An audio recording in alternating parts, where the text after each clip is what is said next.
Bonjour et bienvenue sur cette deuxième journée du Salon des Agricultures de Provence qui se tient tout le week-end ici au domaine du Merle, centre de formation des bergers. Voilà, vous allez venir sur un spot de l'agriculture des Bouches-du-Rhône. Vous allez rencontrer nos agriculteurs et nos agricultrices. Vous allez pouvoir faire vos courses sur le marché paysan. Vous allez pouvoir aussi tout comprendre à travers des ateliers qui se veulent ludiques, pédagogiques. Et pour démarrer cette journée, on a choisi de recevoir le pôle Impact PACA. C'est une petite nouveauté sur le Salon des Agricultures de Provence. On va vous expliquer ce que c'est. Impact, c'est Initiative pour une agriculture citoyenne et territoriale. Donc vous, citoyens, citoyennes, ceci vous concerne. Bonjour à vous, mesdames. On a trois dames pour commencer, ça tombe bien. C'est l'année des agricultrices. On reçoit Mireille Berthola pour les AMAP de Provence. Bonjour. Bonjour Mireille. Catherine Dornet pour Terre de Liens PACA. Bonjour. Bonjour Catherine. Et Catherine Ponson pour l'ADR 13. Bonjour à tous. Voilà. Alors, on va essayer déjà peut-être d'expliquer, peut-être Catherine, le pôle Impact. Vous êtes plusieurs structures à vous être rassemblées, tous ensemble. Déjà, qui compose ce collectif ? Alors, le pôle Impact, il y a un pôle national qui a 28 associations et le pôle régional qui est représenté ici avec 8 associations. Il y en a plus, mais il n'y en a que 8 qui sont au salon. Et on se retrouve au niveau d'une agriculture du début à l'installation jusqu'à la commercialisation. Donc vous représentez toute la chaîne. On représente toute la chaîne d'une agriculture respectueuse de l'environnement. Alors on va essayer de comprendre. Prenons le début. Le début, c'est l'ADR. Le début, c'est l'ADR. Alors l'ADR, c'est une structure qui reçoit les porteurs de projets. Terre de Liens, derrière, on va chercher des terres avec eux et on va les aider à s'installer sur un sol. Après, vous allez trouver Agribio 13, qui va regarder toute la diversification, le type de culture en bio. Agribio 13, mais le pôle Impact n'est pas que bio. C'est une agriculture aussi non bio, mais locale, toujours. Et puis après, on va pouvoir aller voir Accueil Paysan. Alors, Bio de Provence, on a oublié. Bio de Provence, tu les mets à la fin en commercial ? Non, ils sont avec Agribio 13. Oui, c'est un peu ces deux structures ensemble, mais qui travaillent ensemble. D'accord, on est là vraiment sur la filière bio et promotion de la filière. Promotion de cette filière. Après, par exemple, si vous voulez vous diversifier, vous pouvez faire de l'accueil paysan. Donc, il y a Accueil Paysan. Donc, Accueil Paysan, c'est on ouvre nos fermes pour recevoir des visiteurs. Après, quand vous cultivez, il faut bien avoir des légumes, de la viande, enfin des animaux. Et il y a le CIVAM.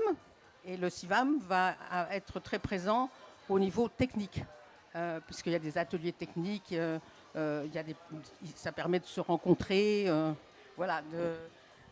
Et puis après, il va falloir, une fois que vous avez produit, il faut vendre. Donc on a les paniers marseillais, on a les AMAP de Provence avec Mireille. Et puis, éventuellement, on peut aussi se syndiquer. Et on est associé à la CONF, qui fait partie d'Impact. La CONF, c'est la Confédération paysanne. Voilà, j'allais dire, Confédération paysanne, parce que c'est vrai que dans le milieu agricole, souvent on prend nos raccourcis, on se parle entre nous, mais la CONF, c'est la Confédération paysanne, donc c'est un syndicat agricole. Voilà. Et ce qui est important, ce qu'on ne voit pas là dans ces structures-là, c'est qu'en fait, il y a une grosse organisation de formation au sein du réseau Impact. D'accord, très bien. Qui relie l'ensemble des structures et auxquelles on participe ensemble. Voilà. Et c'est la première fois qu'on fait un événement sur le Salon du Merle où on est ensemble réunis avec des stands communs. Alors, on va essayer de comprendre pourquoi vous êtes réunis et quel message vous portez. Peut-être, Mireille, un mot pour nous expliquer qu'est-ce qu'une agriculture citoyenne et territoriale ? Une agriculture citoyenne et territoriale, en fait, c'est une agriculture qui permet de mettre un lien direct entre les citoyens qui sont des mangeurs, qui sont des consommateurs, mais qui ont aussi un pouvoir de décider de quel type d'agriculture ils souhaitent avoir à proximité de chez eux. Une agriculture qui soit vertueuse, qui soit durable, qui permette de ne pas avoir les intrants et autres qui ont un impact négatif sur notre santé. Et ça met en lien directement ces citoyens avec des paysans, avec des agriculteurs. Donc dans le cadre d'impact, les structures qui sont réunies sont des structures qui sont à la fois complémentaires et qui ont une vraie cohérence dans les actions et surtout dans le type d'agriculture qu'elles souhaitent promouvoir. Alors cette complémentarité, peut-être on va essayer de comprendre avec Catherine Ponson. Qu'est-ce qui se joue ? Vous êtes au début avec Terre de Liens, c'est-à-dire que déjà, avant de pouvoir nous consommer des produits de l'agriculture paysanne, il faut déjà qu'on installe des agriculteurs, donc il faut qu'on ait des terres, et puis il faut qu'on les accompagne à l'installation, c'est bien ça. Voilà, qu'on les accompagne, qu'on les forme, qu'on les aide à trouver des débouchés.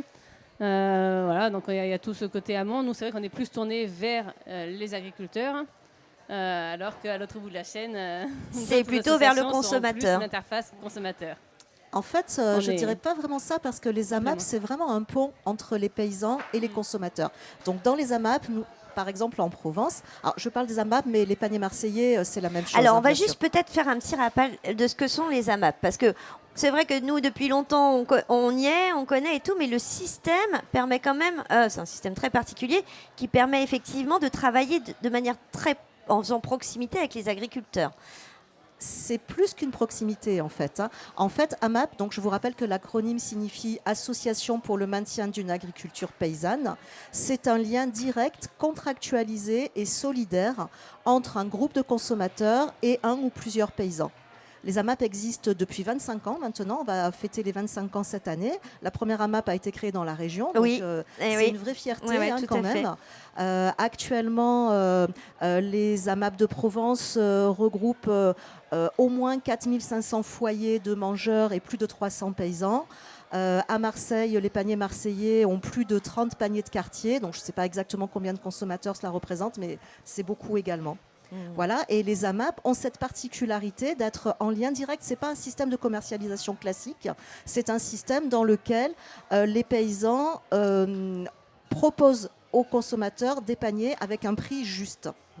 Donc, qu'on comprenne bien le système, le consommateur, le citoyen, il adhère au fonctionnement. Le paysan, du coup, il sait un petit peu, il a un peu de visibilité sur ses débouchés à venir.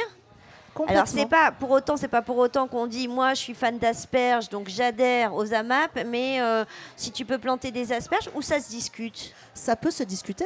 En fait, il faut qu'il y ait une vraie transparence entre le paysan, ce qu'il propose, et les consommateurs. Il faut vraiment comprendre que ça part du principe du prépaiement d'une part de production. Donc ça permet pour les paysans d'avoir une visibilité, d'avoir de la trésorerie.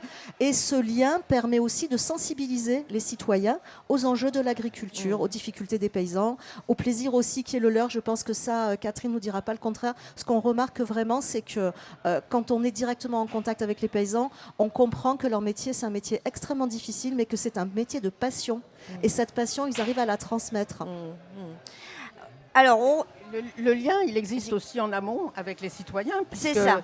Terre de Liens est financé par l'épargne citoyenne.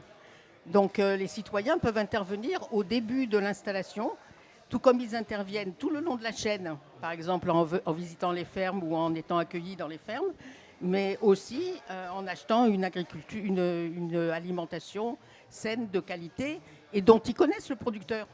Donc voilà. Ils peuvent le rencontrer. Juste un mot sur le fonctionnement de Terre de Liens. Là, c'est pareil. Le citoyen, vous avez envie de vous investir. En gros, on va dire, allez, vous reprenez la main sur votre agriculture, même si c'est reste toujours les agriculteurs qui font le boulot quand même, et votre consommation, et vous vous dites, qu'est-ce que je peux faire ? Bon, si je veux aider à l'installation, avec Terre de Liens, qu'est-ce qui se passe ? Alors, il suffit d'acheter des actions dans la foncière Terre de Liens, et cet argent-là va nous servir à acquérir des fermes et à installer des agriculteurs.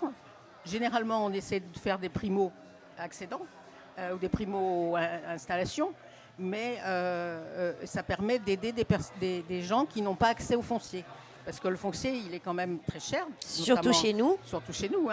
Et très disputé aussi. Et convoité. Très convoité. Donc ça permet d'aider des jeunes à s'installer, à renouveler les générations agricoles.